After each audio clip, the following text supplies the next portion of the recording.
Hi everyone. நம்ம இன்னைக்கு ரொம்பவே ஒரு முக்கியமான வீடியோல இருக்கிறோம். கண்டிப்பா இந்த வீடியோ உங்களுக்கு ரொம்பவே பயனுள்ள ஒரு வீடியோவா தான் இருக்க போகுது. இந்த வீடியோவை உங்களுடைய நண்பர்களுக்கும் மறக்காம ஷேர் பண்ணிடுங்க.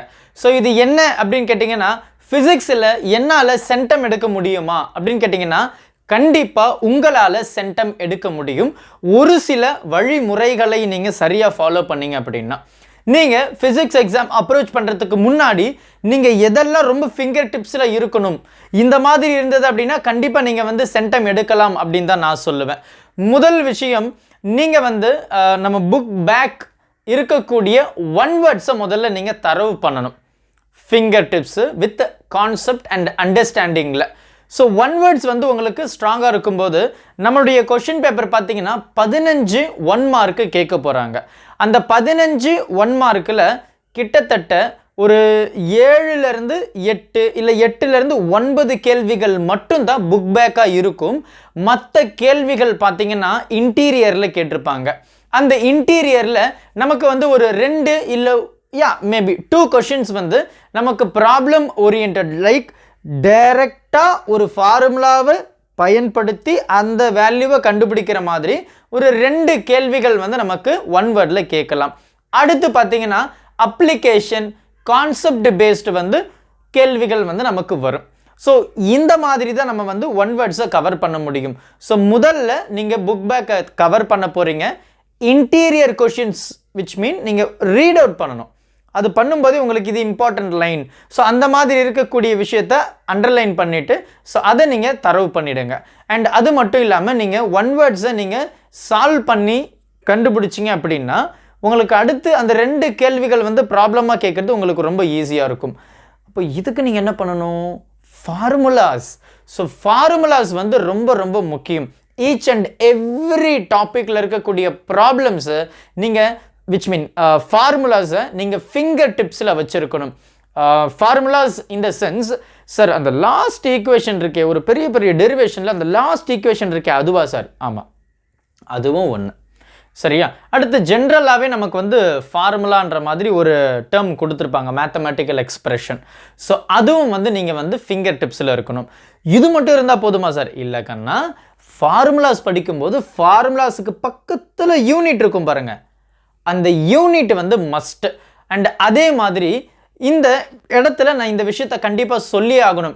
நமக்கு பார்த்தீங்க அப்படின்னா 2 மார்க்ஸ் 3 மார்க்கில் கம்பல்சரி ப்ராப்ளம் அப்படின்னு சொல்லி கேட்பாங்க. ஒரு கேள்வி வரும். ஸோ கிட்டத்தட்ட ஒரு 5 மார்க் வந்து நமக்கு வந்து ப்ராப்ளம்ஸில் இருக்கும். அதுவும் 2 மார்க்கு கம்பல்சரி, 3 மார்க்கு கம்பல்சரி. இந்த ப்ராப்ளமில் நீங்கள் நிறைய மிஸ்டேக்ஸ் பண்ணுறதுக்கு வாய்ப்புகள் இருக்குது. சப்போஸ் உங்களுக்கு ப்ராப்ளம் சுத்தமாக தெரியல சார், அது என்னன்னே தெரியல, என்னால் சால்வ் பண்ணவே முடியல சார் அப்படின்னா முதல்ல கிவன் கண்டென்ட்டை எழுதுங்க. அதுக்கு எதுனா ரெலவெண்ட்டாக எதுனா ஒரு ஃபார்முலாஸை எழுதிடுங்க. சரியா? ஸோ அதுக்கு அடுத்து அந்த ரிசல்ட் என்ன கேட்குறாங்க அந்த ரிசல்ட்டுடைய யூனிட் நீங்கள் எழுதுனீங்க அப்படின்னா இதுக்கே வந்து உங்களுக்கு 1 மார்க்கு வந்துடும். சரியா? சரி, அது ஒரு பக்கம் இருக்கட்டும். இப்போது இந்த ப்ராப்ளமை நீங்கள் எப்படி சால்வ் பண்ணணும் அப்படின்னா இந்த டெரிவேஷன் பார்ட்டில் வரக்கூடிய அந்த லாஸ்ட் ஈக்குவேஷன்ஸ், ஃபார்முலாஸு, அதனுடைய யூனிட் நீங்கள் யூனிட் போடலை அப்படின்னா 1/2 மார்க்கு கட் பண்ணிவிடுவாங்க. யூனிட்டு ரொம்ப ரொம்ப முக்கியம். சரிங்களா? யூனிட்டை நீங்கள் கரெக்டாக பண்ணிவிடுங்க. ஸோ அது வந்து உங்களுக்கு வந்து ஒரு பெஸ்ட்டு விஷயமா இருக்கும். அண்ட் அதே மாதிரி இந்த ப்ராப்ளம் சால்வ் பண்ணும்போது கான்ஸ்டன்ட் வேல்யூ அப்படின்னு சொல்லிட்டு ஒன்று இருக்குங்க. இந்த கான்ஸ்டன்ட் வேல்யூலாம் நீங்கள் மறக்கவே கூடாது. அதாவது இந்த பெர்மியபிலிட்டி, மேக்னட்டிசமில் வரக்கூடிய அந்த μ0/4π அது 10⁻⁷ அந்த வேல்யூவு, அதுக்கப்புறம் பார்த்தீங்கன்னா நமக்கு வந்து இந்த ஸ்பீட் ஆஃப் லைட் அதனுடைய கான்ஸ்டன்ட் வேல்யூவு, அதுக்கப்புறம் blank constant value, Boltzmann constant value, இந்த வேல்யூ எல்லாம் நீங்கள் வந்து தெளிவாக புரிஞ்சிருக்கணும். மனப்பாடம் தான் பண்ணணும், வேறு வழி இல்லைங்க. கான்ஸ்டன்ட் வேல்யூவை நீங்கள் மனப்பாடம் பண்ணியிருக்கணும். அப்போ இது எல்லாம் நீங்கள் வந்து ஸ்ட்ராங் ஆகிட்டிங்கன்னா ப்ராப்ளம் எப்படி கேட்டாலுமே ரொம்ப ஈஸியாக தான் இருக்கும் அப்படின்னு சொல்லலாம். அண்ட் அது மட்டும் இல்லாமல் ப்ராப்ளம் அப்படின்னு சொல்லும்போது ஃபஸ்ட்டு 2 மார்க்கில் ப்ராப்ளம் எப்படி இருக்கும் அப்படின்னு கேட்டிங்கன்னா டைரக்ட் கொஷினுங்க. அதாவது இதுதான் கிவன் டேட்டா, இந்த கிவன் டேட்டாக்கு ஃபார்முலா சப்ஸ்டியூட் பண்ணுறீங்க, டைரக்டாக ஆன்சரை கொண்டு வர்றீங்க, முடிஞ்சு போச்சு. ரைட்? பெருசாக கேல்குலேஷன் எதுவுமே இருக்காது. 3 மார்க் அப்படின்னு சொல்லும்போது மேபி ஒரு 2 to 3 ஸ்டெப்ஸ் எக்ஸஸாக போகிறதுக்கு வாய்ப்புகள் இருக்குது. ஸோ அதில் மேபி 2 டேர்ம் வந்து கண்டுபிடிக்கிற மாதிரி இருக்கிறோம். இல்லை கேள்விகளை இன்டைரக்டாக கேட்டிருப்பாங்க, ஆனால் ப்ராப்ளம் ரொம்ப சிம்பிளாக தான் இருக்கும். ஸோ இந்த மாதிரி கேள்விகளும் வந்து நமக்கு கேட்பாங்க. அண்ட் அப்பார்ட் ஃப்ரம் தட் இந்த 2 மார்க் 3 மார்க் வந்து நம்ம எந்த மாதிரி கேள்விகளை எக்ஸ்பெக்ட் பண்ணலாம் சார் அப்படின்னு கேட்டிங்கன்னா, இந்த டிஃபரன்சியேஷன் இல்லையா, டிஃபரன்சியேஷன் வச்சு ஒரு கேள்விகள் வரும் கண்டிப்பாக. அப்ளிகேஷன் பேஸ்டு கேள்விகள் வரும், கான்செப்ட் பேஸ்டு கேள்விகள் வரும், டெஃபினேஷன் இல்லை லா இது பேஸ் பண்ணி கேள்விகள் வரும். ஸோ இது ஓவராலான ஒரு விஷயம் அப்படின்னு சொல்லலாம். அப்போ இந்த மாதிரி விஷயத்திலிருந்து நமக்கு கேள்விகள் வருங்க. கண்டிப்பாக ஒரு லா வரும், ஒரு கான்செப்ட் வரும், ஒரு அப்ளிகேஷன் பேஸ்டு கொஷின்ஸ் வரும். ஸோ இந்த மாதிரி நீங்கள் வந்து கொஞ்சம் அண்டர்ஸ்டாண்ட் பண்ணி வச்சுக்கணும். அப்போ இதெல்லாம் நமக்கு தெரியுதுங்க. அப்போ நீங்கள் இந்த லா படிக்கும்போது கரெக்டாக படிக்கணும். அதனுடைய மேத்தமெட்டிக்கல் எக்ஸ்பிரஷன் எல்லாம் ஃபிங்கர் டிப்ஸில் இருந்ததுனா தான் ஃபிசிக்ஸை பொறுத்த வரைக்கும் மார்க் வந்து ஃபுல்லாக கொடுப்பாங்க. சின்ன சின்ன யூனிட்டு இல்லை அந்த 5 மார்க் எழுதும்போது அந்த கேப்பு போட மறந்துட்டேன், வெக்டார் சிம்பிள் மறந்துட்டேன் அப்படின்னா அங்கே வந்து உங்களுக்கு 1/2 மார்க் குறைஞ்சிட்டோம். So you cannot take centum. அப்போ இது எல்லாம் நீங்கள் வந்து கரெக்டாக பார்த்துருக்கணும். அது மட்டும் இல்லாமல் கான்ஸ்டன்ட் ப்ராக்டிஸ் மட்டும்தான் உங்களை வந்து சக்சீட் பண்ண வைக்க முடியுமே தவிர, லாஸ்ட்டு ஒரு நாள் படிச்சுட்டு நான் சென்டம் எடுக்கணும்னா அது உங்களுக்கே தெரியும், இட் இஸ் நாட் பாசிபிள் இல்லையா. ஸோ இந்த விஷயத்தை நீங்கள் ஃபாலோ பண்ணிடுங்க. அப்போ 2 மார்க்கை பார்த்துட்டோம், 3 மார்க் எந்த மாதிரி இருக்குன்னு பார்த்துட்டோம், கம்பல்சரி 2 மார்க் எந்த மாதிரி இருக்கும், கம்பல்சரி 3 மார்க் எந்த மாதிரி இருக்கும் அப்படின்னு சொல்லிட்டு இப்போ 5 மார்க்கு வர்றோம். இந்த 5 மார்க் அப்படின்னு சொல்லும்போது இந்த 5 மார்க்கில் நமக்கு இந்த டெரிவேஷன் பார்ட்டு, தியரி பார்ட்டுன்னு இருக்கும். நான் இது முன்னாடி சொல்லியிருக்கேன்னு நினைக்கிறேன். ஸோ பெரும்பாலும் ஃபுல் அண்ட் ஃபுல் தியரி கேள்வியாக இருந்தது அப்படின்னா அந்த தியரி கொஷின்ஸை கொஞ்சம் அவாய்ட் பண்ணிடுங்கம்மா.